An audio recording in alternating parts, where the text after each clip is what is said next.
Hello and good morning and welcome to another episode of Scars right here on Galaxy Universal Network. Untomza Mazulu Mariki BOTHMA Zikli Ntomza KZN, and as usual every Saturday 11 to 12 we bring people to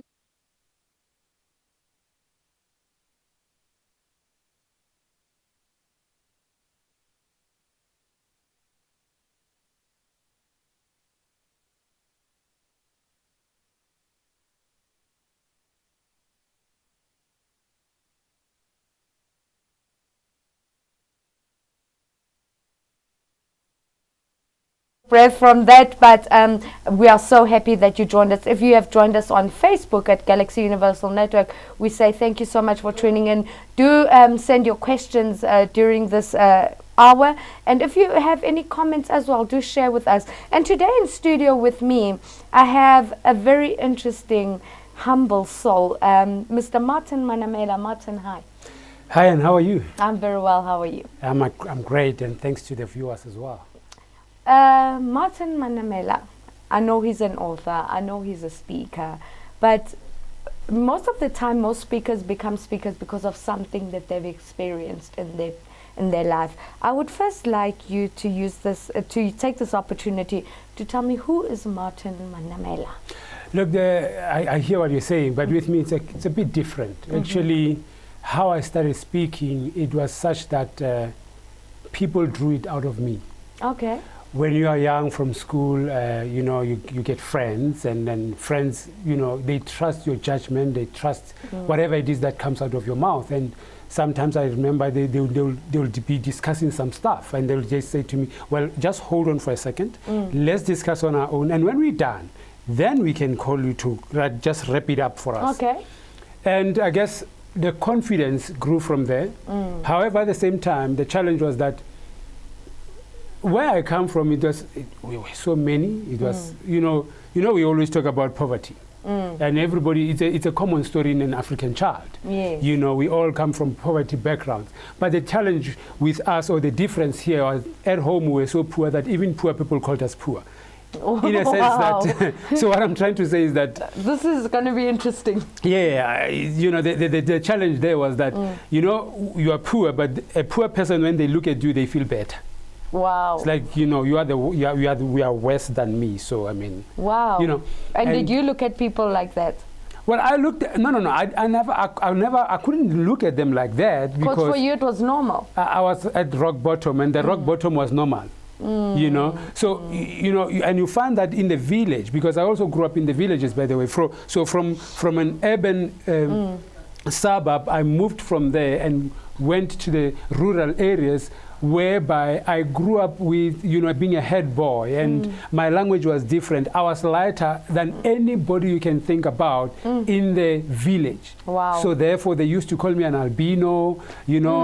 Other children after school, they would come, surround at my home, and just, I'll be in the house. My younger sister will call me and come outside. They want to come and see you. And when I start speaking, because I come from, Tswani, so when I start speaking, they laugh at my, the language. They look at me. It's like, it was yeah. So there was more like a zoo at home. They need to come and see this mankinyana that looks different from them. And that challenged me as a young man, because it meant to me that I did not fit in that community, because I didn't know what that means. Having people around coming to see you. So I always ask myself, what is different about me? But then they defined it and said, well, you are an albino. I'm like, okay, so that means I'm different. And so how do I fit in? I struggled to fit in, and poverty didn't do any justice to that matter, because then I had to befriend those that had something, so that I can at least, be able to fit in. And be part of something. Be part of something. But then you will be a stir boy. We say that in Afrikaans. So I'll be that, whereby they will always send me to do things for them. These are, now there were two friends that I had, but one at home, there was a shop where he comes from, and the other one, everybody at home was working. And I'm coming from a family where no one is working. And on top of that, I used to go at this shop and work there. And they will pay me my salary. By the way, my first salary was bread, a loaf of bread. So after you do whatever, they give you bread, you go home, you're excited, I've got bread. That you worked and you were able to buy bread. That was my wage. I got paid, I got paid. I go home with some bread and I share it with my grandmother. And that was the life, that's how the life started. But then it was quite difficult, I must say. So I know in your life's journey, we're going to go deeper into growing up. But I want us to go a bit back into your earliest childhood memories. Yes, so we're talking bullying basically. You were bullied a lot because you were different. We're talking about not being accepted by society because of your differences. And obviously we know albinos are totally not like you. Yeah, they're almost like me because people think I'm albino. Yeah. Especially Masankulumi Zulu or Makeboa. What are the other challenges you had to face despite poverty and this thing of not knowing where you fit in? Well, that will go back to being a head boy. It was a common thing in the olden days, whereby the older guys will always whip you for nothing. They will send you to do something, and if you don't do it the way they want you to, then they will whip you for that, and they will tell you, you cannot cry, you cannot tell them at home, because if you do that, you are not man enough. So you learn to internalize pain. You learn to say, well, and of course, I cannot cry because even at home, I'm the only man. So if I cry, who do I cry to? Because I can't tell my grandmother, I can't tell my sisters. These are my cousin sisters now. I grew up with, and I'm the older to them. So if I cry, I only have to tell my grandmother. And I couldn't do that.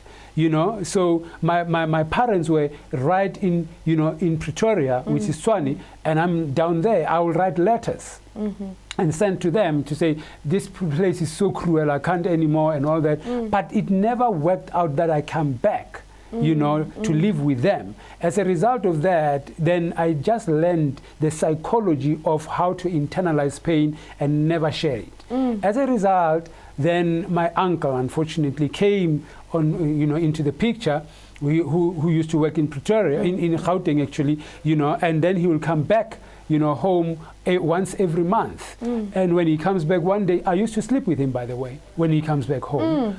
So we sleep together in the same bed. One day, he just decided, okay, I'm gonna molest this one. Then he molests me, and I'm like, wow. And I was a virgin. So now imagine how sex is introduced to me now. A lot of confusion, because now I'm thinking, I thought this is done to a woman. Now it's Why done is it to being me. done to me? How is this thing done? I'm around 12, 13 at the time. I'm confused. I don't understand what's going on. So the pain is there and all that. So that now challenged me, even when it comes to relationships, because I'll look at a woman and think about the pain that she feels when a man sleeps with her. Because that's how I knew sex. I knew sex through pain. And through a man. Through a man. Having enforced it on you. Yeah. So, and if I can just intervene there and ask, couldn't you talk to anyone? Again, remember, I'm trained to say, remember as a herd boy, so I'm trained by the older guys to say, when we whip you, you do not say anything. So that was how I was brainwashed. So I got to know that and understand that. So as a result of that, when this happened to me, the molestation, when it happened, I already knew that obviously this is not something to share, because, and it's a shameful thing. How do you share such? Who do you talk to? You're a boy of 13, 14. Yeah, and I cannot talk to my being grandmother. molested by your own uncle. Yeah. Somebody that's supposed to protect me does that to me. So, and I was still very confused about it. I didn't understand what's going on. But then at the same time, I could not tell my grandmother. I could not tell anybody. The grandmother was the only person I trusted. But then I could not tell her about that. This is his child, by the way. And how is she going to take that from me? How is she going to believe this? And yeah, so I just. How long did you have to endure this kind of torture? Well, look, it didn't happen often. It happened once, but then that one time, then I had a cousin who's older than me, who also tried it on me as well. But then at least I was able to fight off. But then it's not about that. It's about the confusion. Because now I'm asking myself, Am I a man or a woman? Why are they doing this? That brought so much confusion into my life that even when I grew up into my 16th and now I'm in puberty stages, I see girls, but then I will propose, but it ends there. We don't have to go into bed. No, we can't go into bed because now I'm thinking I'm gonna give you pain if we go in there. Wow. That thing is not nice, so I'm not gonna do that to you. If I say I love you, I can't give you the pain that they gave me. Because you never understood why it should be the way, or why it was the way it was. Yeah, and look at this now. You dating somebody who understands that between a girl and a boy, when they date, there's got to be sex. So if you don't do the sex, they're thinking that, no, maybe I'm not sexy enough. Now, and you can't go and explain to them no, that I'm not telling them what is happening. I'm just saying, look, I care for you. Sex is not the... I tried my ways, but they will dump me because I'm not sleeping with them, because now it's like, no, but when now it's like there's something wrong with you. You know, or there is something wrong with me. I'm not sexy enough. You know, I remember some stage I had this woman, and she was beautiful. I loved her and all that. We would kiss. In fact, we would kiss to a point of being naked. But I will not penetrate. I will say, no, that's fine. That's how far we can go. Let's dress up. I will even bath, because I will feel like I've already had it. I'll even take a bath and say, no, that's how far we can go. So it went on for a long time, until one time I sat down. I'm like, so I'm getting in and out of relationships because of this. And this is because of my uncle. Then it means my uncle will control each and every relationship that I have, because it means he's making decisions for me in his absence. It was that time that I realized that, no, you know what, you need to change this, because he cannot have so much power over your life. It happened once, but you are doing the control. it. Yeah, the control is happening perpetually like that. So you are doing it to yourself over and over and over again, as you are busy reminded of this thing. So you relive the molestation yeah, on a daily basis, because you're telling yourself, this hurt me and it should be hurting anyone. Wow, what a first part of Scars right here on Galaxy Universal Network. And I'm actually speechless. I've got so many questions, and I'm sure that all the viewers watching us right now have got a lot of questions. And I think it takes a true man to be able to tell the world, especially when it comes to molestation. Men don't want to talk because indoda ayikali. And we are sitting with Martin Manamela right here on Galaxy Universal Network, on Starset channel 500, and on Scars. We're going to take a quick ad break. When we come back, I would like to find out from you, Martin, the healing process. And at what point did you decide, you know what, I need to start fixing me? Because obviously at that point you were still blaming yourself for whatever happened, because now you can't go forward in your life. After the break, we'll be back with Martin Manamela. Don't go anywhere. Feel the heat. Do you dream of awesome cartoons filled with funny characters who go on extraordinary adventures? Everybody ready? Ready! Hold on, I'm coming! This is absolute genius. I'm on my way. I'm ready. Titans, go! Feel the excitement. Like it? I love it! Feel the heat with Starset. Feel the heat.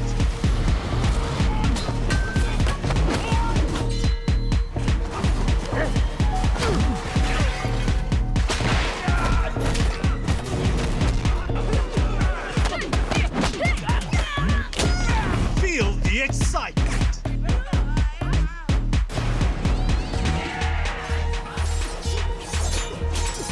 Feel the heat with Starset. Feel the heat.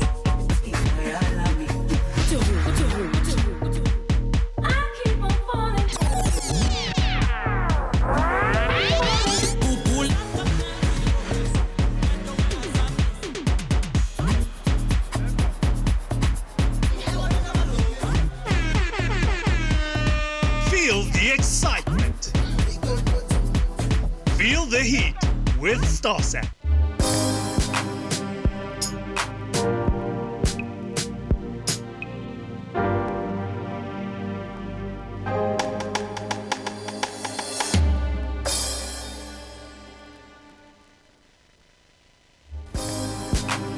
Welcome back again right here on Scars. Do your scars define your journey? Or do you use your scars to create a future for yourself? Just before the break, Martin Manamela was sharing about his experiences as a child of being treated differently because of his skin color, being too light in the community.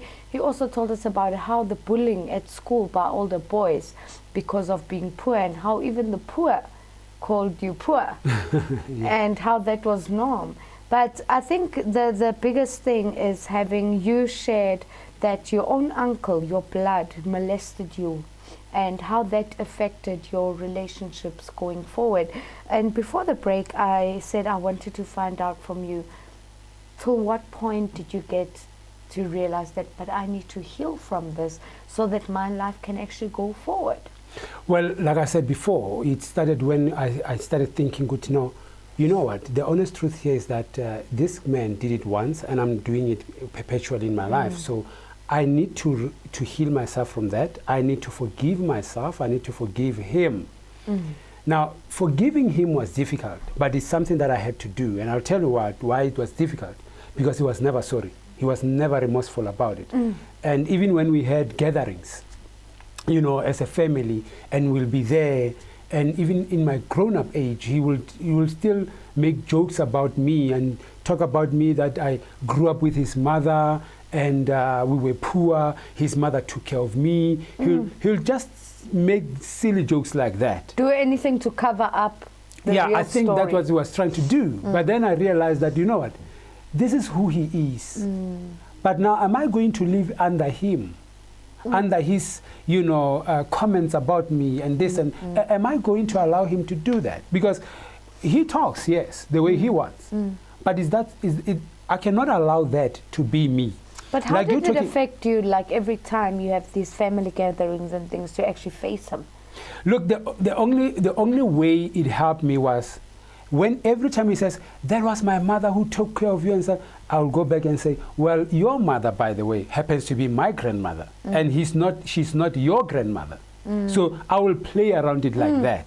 So, yeah, but it's my mother. Yeah, but she's not your grandmother. It's my grandmother. You know, we'll do that. And I'm talking about somebody who's older now. Much older. It's not like 10 years old. It's more than that. But we will do stuff like that. And so I did that to try and remove the embarrassment and redirect his, you know, comments about me and stuff like that. And it worked, you know, in my favor. But the biggest thing that worked was, of course, me being able to forgive him.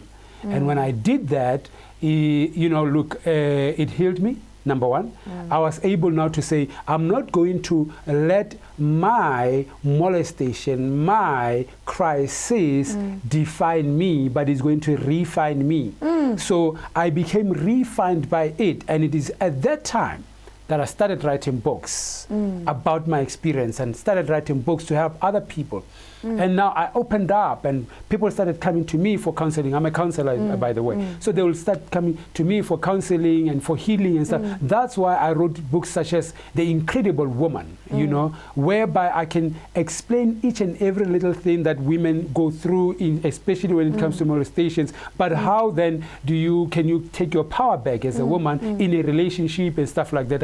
How do you begin to have a voice, you know, regardless of what you've been through, whether you have a child and the man left, whether you've been raped and, you know, you've never talked about it, whatever the case may be, whether you have children and you don't have a job and you have to depend on a man for that, how do you get your power back? So I needed to do that because I went through that, but differently as a man. But if I can just quickly stop you there and ask you, did you ever face him and tell him, look, you did this to me and I forgive you? Well, unfortunately, I never did that. But I'll tell you what helped me. I remember he was sick at some stage, and I took care of him. And in taking care of him at that stage and loving him, and taking care was not too long, by the way. You know, it was with a lot of breaks in between. But then there happens a time when I knew that I've really, really forgiven this man when he died. When he passed on, the family, well, they trust me with a lot of organizational skills that I have and stuff like that. So they called me and they told me, and the pastoral side of me came out. And they said, well, but this was your uncle. You'll have to bury him. There's a lot of other older people at home, the family. in the family, that could even plan his funeral. But I had to plan his funeral. I have to be in the forefront, plan his funeral, you know, make sure that everything goes well for him, and bury him. And make, you know, take money and contribute to his funeral. And that for me, and his children, I needed to bring them together as well, and love them as well, you know. And that for me, I was very proud that I did that, by the way. So as hard as it was kind of like a healing process for you. But when you, for the first time, actually started talking about this and sharing this, how did the family take it? That, look, you kept quiet with such a big bombshell for so many years, number one. And then on top of that, you even take care of him and you bury him without saying a word. Yeah. Look, the funny part with the family is that I didn't even go to the family and tell them. I opened up like this. Publicly. On radio. I was on radio the very first time, and I opened up. Some had it, some didn't. And guess what? Till today, they haven't been able to face me and ask me those questions. Wow. They just don't know how to. And I just keep on talking on different platforms about it. But there's no one in the family who has ever been brave enough to ask me. I think they are challenged. They look at how I present it out there, and they know how strong am I emotionally as well. So they just don't know how. And I'm not going to go to them and tell them. Because I've already told them in a bigger platform. I do a lot of prison shows and things, and I found that almost 60% of the men in maximum prison, when they share their life stories with me, it always comes down to some of them that have been physically molested. There's one guy who's out on parole as we speak, who actually went to prison at the age of 14. And he said when he came out, he actually went to his nanny who molested him, and actually went and faced her and said, look, you did this to me when I was only a baby, you were my nanny. But this has affected my life so much that I made these mistakes and ended up in prison at the age of 14. What would you say to that man watching the show right now, who's been through the same, but just never thought he can be able to talk about it? Well, look, to that man watching us right now, the one thing I can give, the one advice I can give you is that forgiveness is key in everything that you're going to, you know, to go through in life. Because when you forgive, then you are not controlled by the perpetrator. But if you do not forgive and you feel that you have the right to unforgiveness, that person will control you for the rest of your life. Not only do they control you, but they design your emotional state. Which means you end up now hating on other people, or if it's not hating on other people, you want to harm other people. But it's your way of crying, but you are crying doing the same thing that he did. So you are becoming the person. And it's not for you to become the person. It's actually for you to heal the nation with your experience. So this experience has helped me to heal other people. But the unfortunate part is that for most people, I would say you don't have to hate all women because one woman molested you. You don't have to hate all men because one man, you know, molested you or raped you, whatever. No, in fact, that is an experience you need to be the voice of those who are still going through it, who cannot be able to come out. You need to be that voice. If you need to write about it, write about it. If you have to have a show like this, you should have a show about like this. If you need to go to schools and communities and everywhere else and talk, design programs that will help people in your experience. That's how you heal. The more you help other people, the better you feel about yourself. Wow, what a story. We are still with Martin Manamela right here on Scars on Galaxy Universal Network. And Dr. Martin, so obviously you're sharing there's a lot more that I would like to talk about. I know you've written a couple of books and everything, but later on in the show we'll go into that. But now, as you say, we need to create platforms. Do you believe you were a victim, or you are still a victim of what happened to you? I would say I was a victim, and the result of why I'm saying that is because I didn't know anything about what was happening. When that happened to me, I didn't understand it. I didn't call it upon myself. I was with my uncle, who's now a father figure that I was sleeping with. And for me, it was protection. I don't have to sleep. I'm sleeping with my father. That's how I saw it. So if he does that, he knows better. I don't know anything. So he does that to me. I'm asking myself questions, but I cannot blame myself. And I realize that most people are even ashamed of it, you know, to come out and talk about this. But you see, the thing is, for you to be ashamed, I cannot be ashamed about something that I did not do to myself. Powerful. Yeah, I didn't do that to myself, so why am I ashamed about it? So we get ashamed, and shame will put you in a cocoon. Shame imprisons you, and you'll never come out because you are shameful. But I talk about it, and that's how you take power. The more you talk about it, that's how you take power back. You cannot have power until you talk about it. So some people, I'll only say to people out there that the power that comes with sharing your experience such as this, it's amazing, because now I cannot even count how many people I've helped. Even through my books, I cannot even count. I cannot begin to count. But the biggest thing about it is that it's not theory when I'm sitting down with you and telling you. It's not like, I always say, it's so easy for people to tell people who have gone through experiences like ourselves. Yes. I mean, when I started Scars, the first episode ever of Scars, I shared my life story, which you know. And we who have scars of rape, abuse, neglect, we tend to always blame the past. Yeah. And for me, healing for me was forgiving myself for blaming myself, and also realizing that I was not the victim, I was actually the survivor, because victims are the people that are 6 foot underground. Those are the ones that didn't make it. We are now the overcomers and the conquerors, and today we are able to sit on platforms like these and talk on public stages where we say, look, I was raped, I was abused, I was physically, mentally, emotionally, whatever the case is. But look at me, I'm still standing, I'm still strong. And I think the word out there to all the men watching the show, no matter where in the world you are right now, you don't need to be strong. It is okay for a man to cry. We're going to take a quick break, and as usual on Scars, we have an entertainment piece halfway through the show. Then we're going to be back with Mr. Martin Manamela, and we want to talk about obviously, you may be in a situation as a man, no matter what your age, and you just don't know who to trust, you don't know who to talk to. How can they get to the point where they realize, I can actually talk about it? Who can I talk to? If I'm in Nepal right now, if I'm in Kenya, if I'm in Congo, obviously in other countries, men don't get given a platform. Here in South Africa, we may not have as many platforms, but I know there are platforms. And I do believe that we don't always have to go to psychologists, because I don't believe in a psychologist, because unless you have gone through my pain and carried my scars, you will never know the true meaning of what I went through.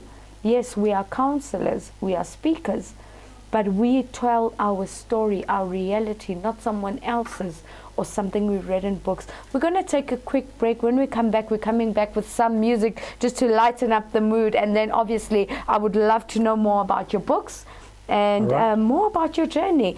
Don't go anywhere, right here on Scars, Galaxy Universal Network. Ntombi Zulu, ngithanda nonke soba khona la manje. Feel the heat. Alright. To make it through this journey alive, you're gonna need someone to teach you the ninja way. Don't just stand there, kill someone!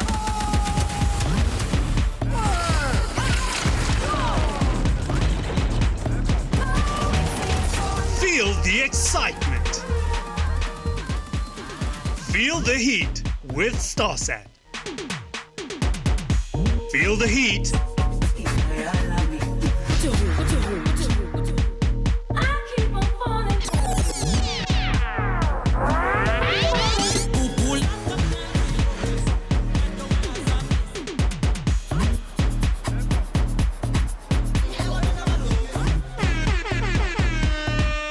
Feel the excitement. Feel the heat with StarSat. Tech Talk brought to you by Tamani Technologies and Systems. Tamani Technologies and Systems takes leadership in fourth industrial revolution. The whole world is facing a transformation. The revolution will be developed into the following stages: digitization, cyber security, Internet of Things, managed services, document management, and business applications. We provide business transformation and ICT solutions with presence in 13 African countries and 2 European countries. We are your leading partner in integrated platform providers, innovation leaders, standalone products, and innovation pace setters. Tamani Technologies and Systems, delivering value across continents.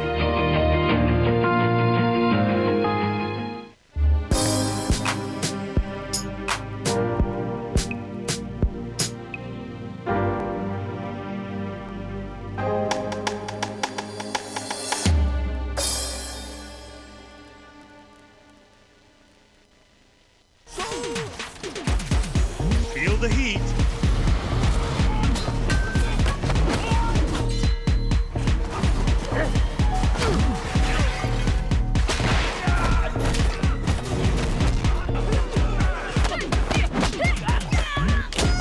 Feel the excitement.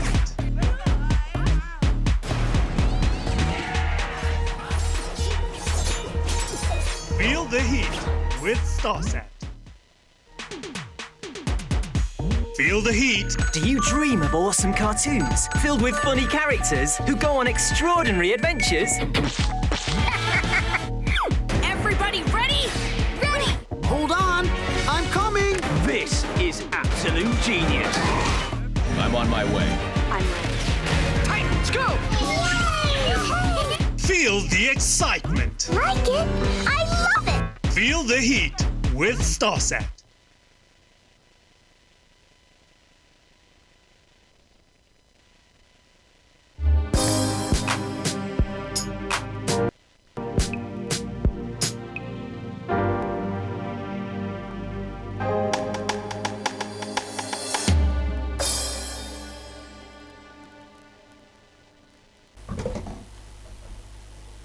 Welcome back to another episode on the Scars, right here with me, BOTHMA Mazulu.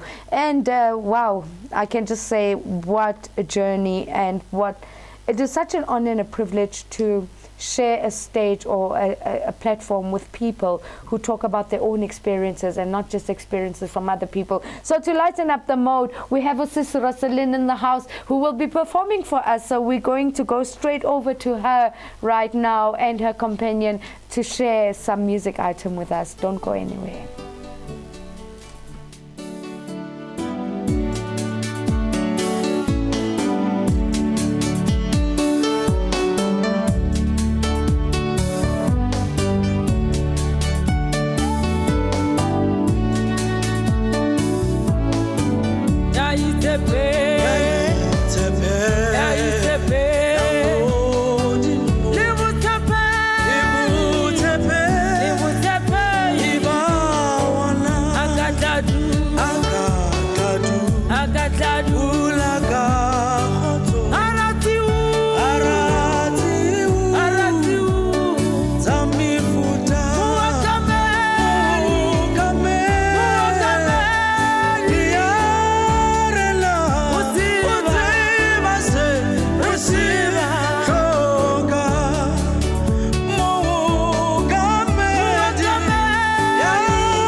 Wow, what a nice, let's say, just mood breaker and some relief after that intense story that we had. We're going to take a quick break. When we come back, we're back with Martin Manamela. Don't go anywhere. Feel the heat.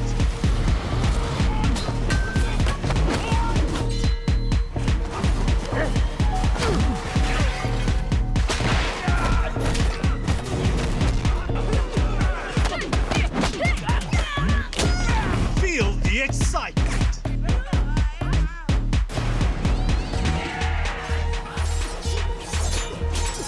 Feel the heat with StarSat. Feel the heat. Do you dream of awesome cartoons filled with funny characters who go on extraordinary adventures? Everybody ready? Ready! Hold on, I'm coming.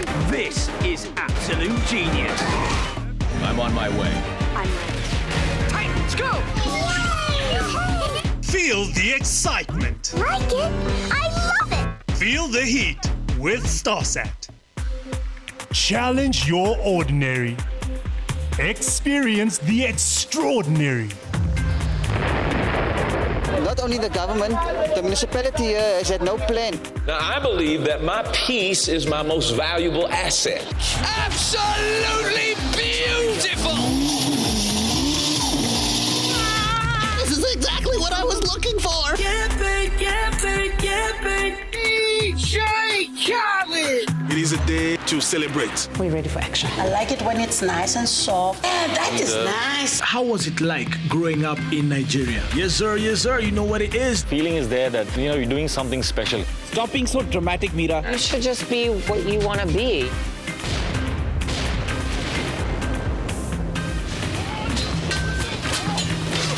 Experience the extraordinary with StarSat. Welcome back to Galaxy Universal Network on Scars this morning with me, MARIETJIE BOTHMA, right here on this beautiful Saturday, 11 to 12, every Saturday. We have just had an amazing first half an hour of our show where Martin Manamela was sharing with us about his experiences as a child. And before we carry on, I would like to thank you for being brave enough. It's definitely not every day that you find a man who's willing to share his life experiences with the world and to actually encourage other men to say, it is okay for you to talk, it is okay for you to cry, it is okay for you to find someone you can talk to, or find a platform or a space that will help you start healing. Before the break, I asked you a few questions, and I would love to hear from you. What are your answers to those questions?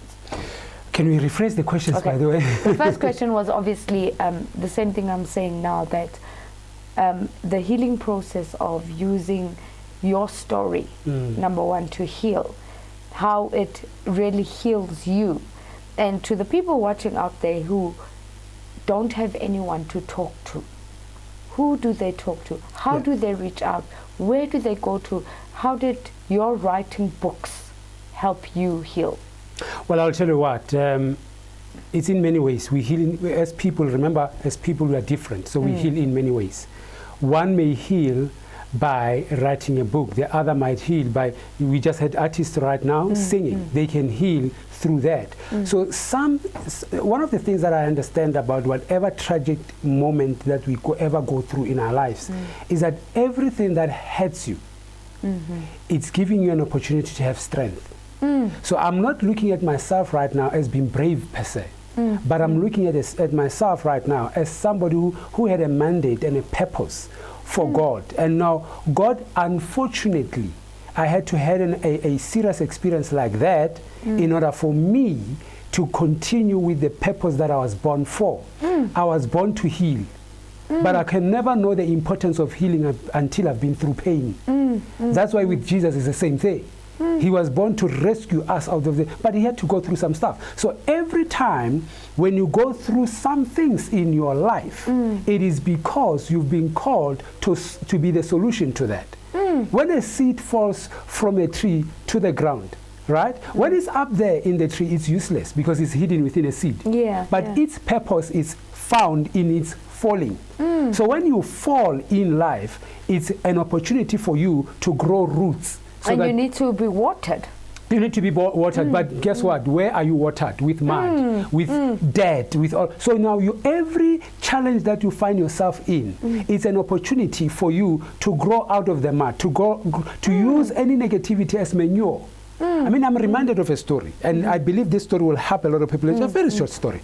There was a black man who, went to a white suburb and started living there, but there was a woman next door who never liked that that man. So now what happened was that every day she will throw feces, the white lady will throw feces, into his yard. Wow, like her human feces. Look, feces.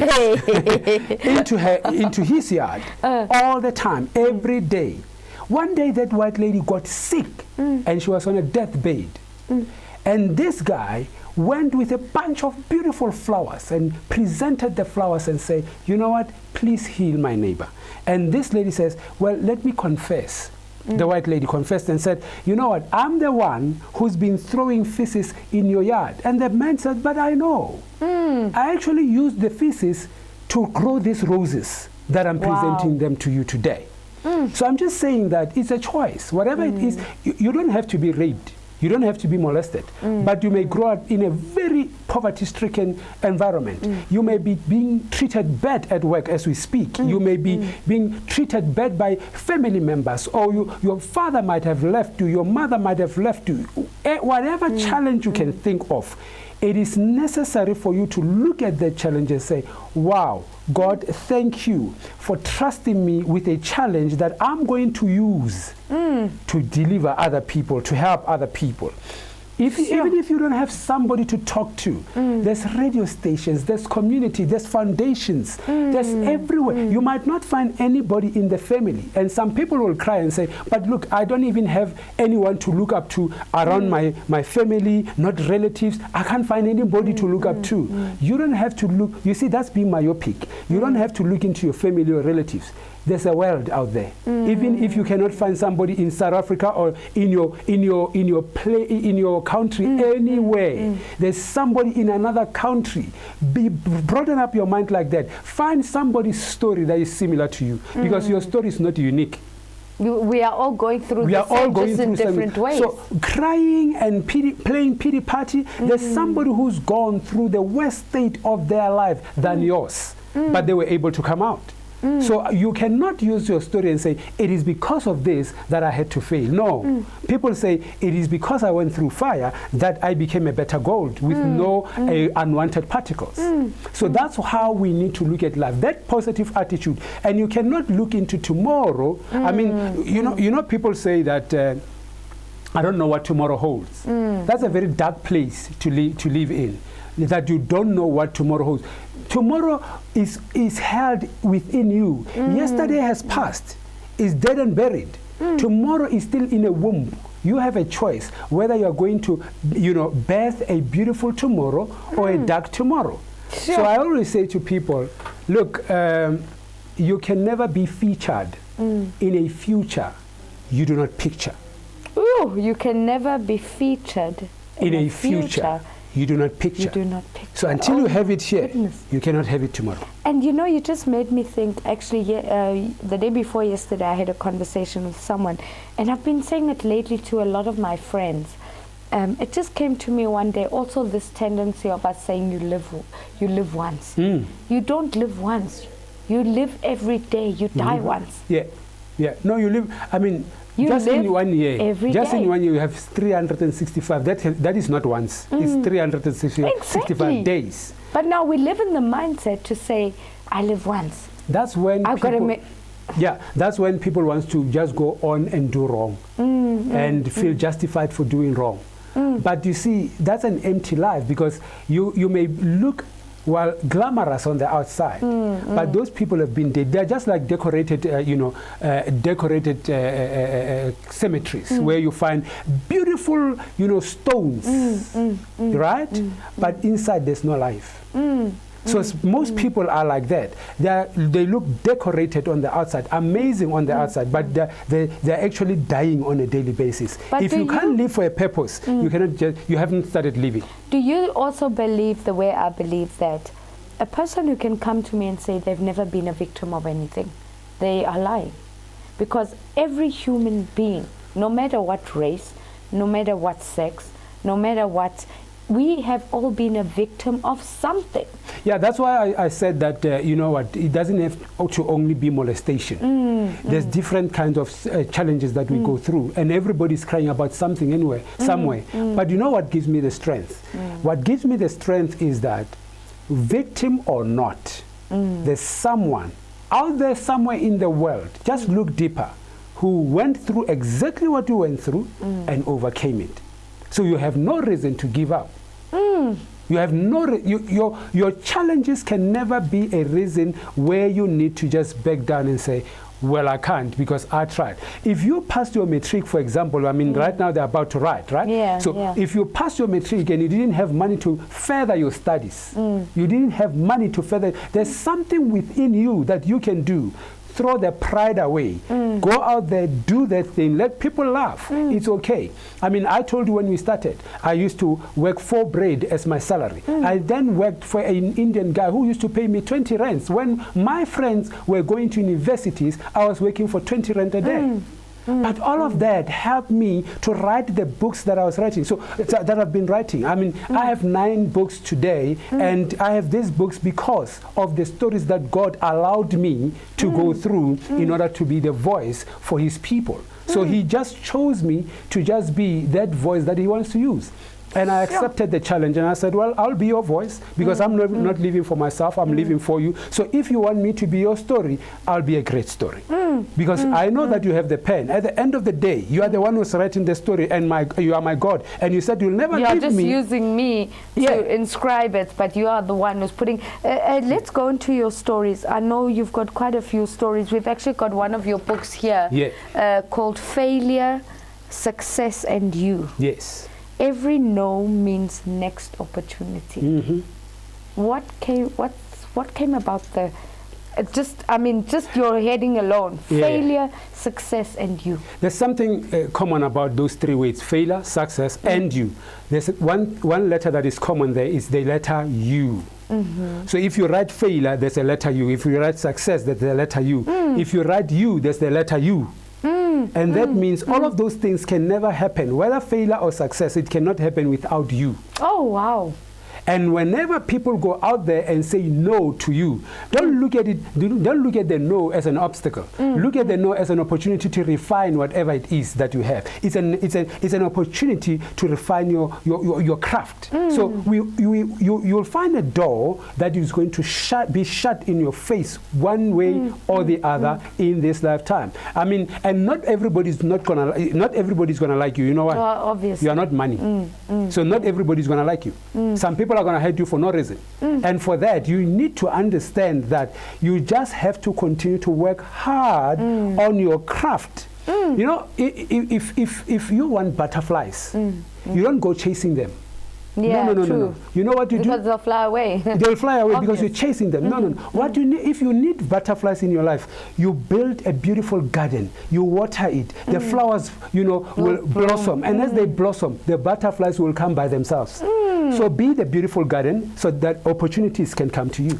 Wow. I also want to go into your other books that you have written. You've written books about marriage, and unfortunately our time is very limited again, but I would love to have you on the show again some other time, or even on one of our other shows. There's a book that you also write about marriage. Yes. And I think the biggest, for me personally, when I was married, as I'm divorced, was the fact that there are certain things that created the chaos in my marriage, because I couldn't find myself to tell my partner that, look, I actually went through 1, 2, 3. That's why I react the way I react, causing us then to end up not understanding each other. Could you just quickly give us a summary, or first give us the headings of all your books? Okay, the one that you're referring to is, Are You Married or Buried? Married or buried? Yeah, living together apart. So you were living with him in the marriage, but you are apart from him because you had some things that you were going through that he didn't know about. And I want you now to change this statement. Don't say, I am divorced. Say, I went through a divorce. You understand? Because you don't own the identity. I'm not going to look at you right now and say you are a divorcee. No, you are a person who experienced divorce, but you are not. You are not it. It's an experience that you went through. You understand? So now those are the things that we need to understand, because even when people divorce, people don't divorce because there's problems in the world. In life, we don't have problems. We have people. And the people create the problem. Exactly. So if you were healed at that time, the possibilities are you will not have gone through the divorce, because you will be able to react differently to the things that you were, because you were trying to just express your pain, because you have not been through those pains as yet. Right now, you are not in pain because of the divorce. No, because you've been through it. So now that is now are you married or buried? And then we have happily never after. There's people who get married to be happy, but unfortunately they picked the wrong partners. So there's people who marry wrong, and when they're inside, you know, marriage is like a fly on the window. Some want to come in, some want to go out. You understand? It's just like that. So now we need to understand that when you go and look for love, look for this love, not that love. When you get married, don't ask, who am I getting married to? But who am I getting married? What is it that I have? Because it is what you have that is going to determine the foundation and the strength of that relationship. Then you have from process to progress. This is not the journey that we go through in life. Wherever you've been and whatever you've been through does not define where you're going. It's just that book. Then you have rejection is direction. I always tell people, when people reject you, they're redirecting you to a better path. So rejection is not negative. Rejection is just that thing, that key that says, look, do better. You know, you can jump up and do better in your life. So you have love prescription. By the way, they call me the love doctor. No, I can tell. Well, unfortunately, our time has flown so much. I would like to ask our artist just to quickly join us here on stage. Can she join us here on stage? Unfortunately, our time has been cut. Ungeza mama uzomala nami. Unfortunately, our time is so limited, and I was just getting into. I would love to invite you to our breakfast show, where we actually going to just focus on your just on your books. Yeah, not a problem. But now, where can they find Martin Manamela? Very simple. Martin Speaker Manamela on Facebook. On Instagram, Martin Manamela. And Twitter, Martin the Love Doctor Manamela. So you see yourself as the Love Doctor? Well, that was the name that people gave me based on the fact that I was psychologically and emotionally healing them through my writing. So because I'm a bibliotherapist, so I don't just write. Mama, where can people find you if they want to book you? Okay, but bathola go Facebook, go Instagram, go Twitter, le mo WhatsApp, vampata. Ni bitola ka kenna Roslyn Sathege go Facebook, le go Instagram, go Twitter kenna Roslyn 17 or Roslyn 17. Okay, well, Martin, it was the most. I can't even believe the hour went by so quickly. And and right here on Scars, look, if there's one show that tells it as it is, raw, do your scars define your future, or do you use your scars to actually build yourself and to build a nation? And Love Doctor or not, I think you have so much more to offer, and not just the fact that you as a man are sharing about your experience, but also being able to teach and guide people through your experiences. We thank Martin Manamela so much for joining us, and Sis Rosalind. This is unfortunately the end of the road for us for today on Scars. And usually as I close the show, Sangena lapho kuthiwa ongene khonaga phumi saphumala Pokuthiwa akuphunywa akuphunywa yena uphumile mina ngiphumile nawe ungaphuma sonibona ngokuzayo goodbye god bless